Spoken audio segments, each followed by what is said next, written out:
When you read between the lines of exactly what John Harbaugh said today in regards to Justin Tucker, his message is loud and clear. Team, keep it clean. We getting ready to talk about it. Before we do, make sure you subscribe to the channel. Leave a like on the video. Click that thumbs up button and also turn on your notifications. Let's get straight into it. So Harbaugh today, rookie minicamp. It started. It's official. We got to hear from Malaki Starks. We got to hear from Aeneas Peebles and some other rookies, Mike Green as well. And they excited to be there. And we're excited to see them there. We're excited to see them working out, getting acclimated with the team, and just really getting things going, because that means football is that much closer, even though we still got a ways to go, but we'll get there. But one thing that we're waiting to get to the conclusion of is what's going to happen with Justin Tucker. Now, with the drafting of kicker Tyler Loop, that pretty much sealed the deal for Justin Tucker, but, I mean, he's still around. And Harbaugh was asked about what's the status of the investigation, what's happening right now with Justin Tucker, what's going on with all of that?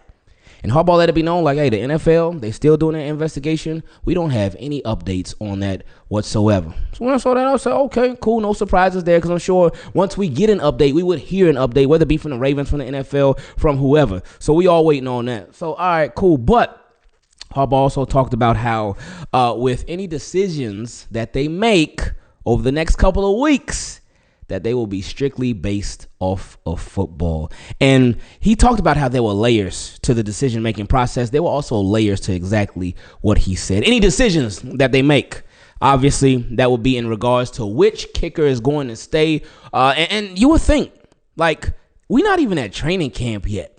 So if Harbaugh is talking about making decisions over the next couple of weeks, you know something is coming. And obviously, you just drafted a rookie kicker, so are you going to merely make a decision to cut him over the next couple of weeks? Yeah, no, we get it, Harbaugh. But also, he said, over the next couple of weeks. And something that he talked about, too, he said, any decisions that we make, he talked about the layers of it. He said it's going to be based off of the talent. He said this sixth-round kicker, Tyler Loop, he's very talented. He said it's also going to be based off of salary cap. If you just drafted somebody, a kicker, in the sixth round, he ain't going to really have no salary cap implications. But Justin Tucker, who's been around since 2012 and is getting paid significant money, he certainly would. So Harbaugh just really laying it out for us that Tucker is on the way out. But something else, he said over the next couple of weeks. With Justin Tucker, I believe the Ravens can clear about $4 million in cap space from releasing Justin Tucker if he's released post June 1st. Today is May the 4th be with you. So with that being said, over the next couple of weeks, seem like Ravens, they just want to wait it out a little bit longer so they can make it to June 1st and then be like, all right, that's it. We're done. That's a wrap. Justin Tucker, thanks for everything. But we're going to go ahead and move in a different direction with Tyler Loop. So John Harbaugh just sent a really powerful message to Justin Tucker, to the NFL, and to all of us, letting us know, of not officially, but any day now, well, after June 1st, that this is coming to a close. Now, we know the Baltimore Ravens had a very, very busy draft because they had 11 selections and they chose 11 rookies. So, that's a lot. But they didn't stop there because they signed a handful of undrafted rookie free agents, 17 of them to be exact. And the list is the following: wide receiver Jamal Banks, wide receiver Xavier Guillory, running backs No Sohn and Marcus Major, tight end Sam Pitts, offensive lineman Jared Lichten and Ozzie Hutchinson, guards, Reed Holsky and Jared Penning. And on defense, they signed defensive tackle Jason Jones, outside linebacker DeJuan Black, inside linebacker Jay Higgins and Chandler Martin, cornerbacks Ruben Lowry and Marquise Robinson, and safeties Desmond Igboson and Keandre Jackson. Now, which one of those would y'all like us to go over first? Just please let me know in the comment section, and we got you. So now we reach my favorite part of these videos, where you get to feature your questions. If you would like to take part in it, you can send an email to teamkeepitclean@gmail.com, or for the Team Keep It Clean patrons, you can send a DM directly on Patreon. Let's get straight into it. First question came from my guy Ali. He said, defense. What's up, Ingraven? What's up, Ali? What's happening, baby?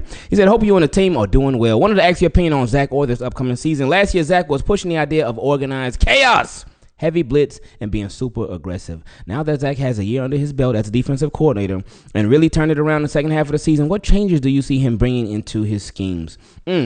I would say, hopefully, being, especially with the additions of Mike Green, especially with Odafe Away in his contract year, especially with Kyle Vanoy just having another year under his belt, and Aeneas Peebles too. I would hope that the Baltimore Ravens can generate more pressure just with the front four. Obviously, you're still going to send blitzes here and there, but for it to be a way to where you can cause chaos just by sending the defensive line. And obviously, you can switch it up and whatnot, but also organized chaos. That's back something that the Ravens had a long time ago. Remember Rex Ryan, Chuck Pagano, especially Rex Ryan, though. That dude, like, he had them going crazy. But anyway, with Kyle Hamilton, that's another one. Him just getting back to being the X factor, him just being just a baller, not even a safety anymore, just being everywhere. That's something that can contribute heavy to that as well. He said, especially now that Zach Orr has more and better pieces he can play around with. On paper, this defense looks unstoppable. Appreciate all you do. Talk soon. Appreciate you, Ali. Next question came from my guy Joseph. What's up, Joseph? He said, hope all is well. I think that trading or releasing Mark Andrews would be a huge mistake. He had a couple of hiccups in the last game, but he's only human. He still has plenty left in the tank. Keep him and Likely together as long as possible. What do you think? God bless you and your family. I appreciate that, Joseph. Much love to you, man. Releasing him, I think, would be a huge mistake. That'd be such a waste. I do like the idea of keeping him and Likely together as long as possible, which is only this year. I mean, technically, the Ravens could re-sign both of them, but they're not going to give big money to two tight ends. Nah, not that. Actually, nah, they ain't going to do that. But yeah, trading him, would it have been a mistake if the Ravens would have traded him? They still technically could, but it's looking less and less likely as time goes on. Not necessarily, but more is better, especially because, like you said, he got plenty left in the tank. It ain't like Mark Andrews fell off a cliff. It ain't like Mark Andrews is done. It ain't like Mark Andrews is washed. He's sorry. He's not. He's not. Did he have a bad playoff game or a terrible fourth quarter? Yeah, he did. The world saw it. But Mark Andrews can still play, man. He can still play some ball. So I'm sure he's going to do everything in his power and more to show everybody that this season, not only in the regular season, but in the playoffs as well. Next question came from my guy, JDub. He said, what's up, Ingraven? What's up, JDub? He said, what would you say between the offensive line or defensive line needs the most depth? Right here, right now. We just signed offensive lineman yesterday with No Boom. He got some injury history, though. But I would say, man, really both. Because No Boom, he could be a swing tackle for the Ravens. He could also compete at guard for the Baltimore Ravens, so that's nice. But I feel like we still need just a bit more. But on the defensive line too, I just feel like we need to beef up. Man, I really wish we would have got Desmond. Oh, what's the defensive lineman? Undrafted free agent from Florida, the Gator, who was the big boy. Oh, man, I forget his last name now.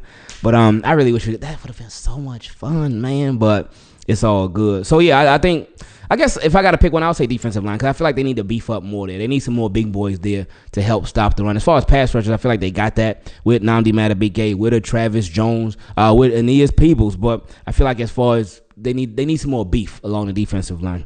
He said, to me, I feel that Lamar could use better protection from the offensive line when passing the ball as opposed to the D-line where they can manage the line of scrimmage with our secondary and safeties. Now, that's always true.